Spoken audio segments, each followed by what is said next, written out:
Fshati Lin shpallet asambël arkitektonik urban, një perle trashëgimisë botërore në brigjet e liçenit të Ohrit. Fshati Lin, një nga vetëbanimet më të veçanta në brigjet shqiptare të liçenit të Ohrit, është shpallur zyrtarisht asambël arkitektonik urban. Ky vlerësim e ngre Linin në një nivel të rimbrojtje dhe promovimi kulturor, duke e përfshirë në zonën shqiptare të trashëgimisë botërore të UNESCO si pjesë e trashëgimisë natyrore dhe kulturore të rajonit të Ohrit.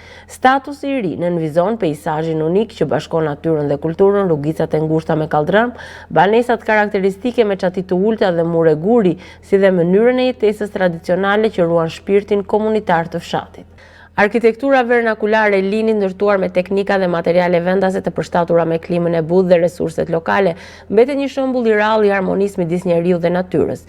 Ky status i dhënë nga institucionet të trashëgimisë kulturore synon të ruajë autorësinë e fshatit, të nxjisë turizmin e qëndrueshëm dhe të rrisë ndërgjegjësimin për rëndësinë e mbrojtjeve të vlerave arkitektonike dhe natyrore të zonës. Fshati Lin, me historinë, bukurinë dhe përkushtimin e banorëve për të ruajtur gjallë traditën, tashmë renditet mes destinacioneve më të çmuara të trashëgimisë shqiptare.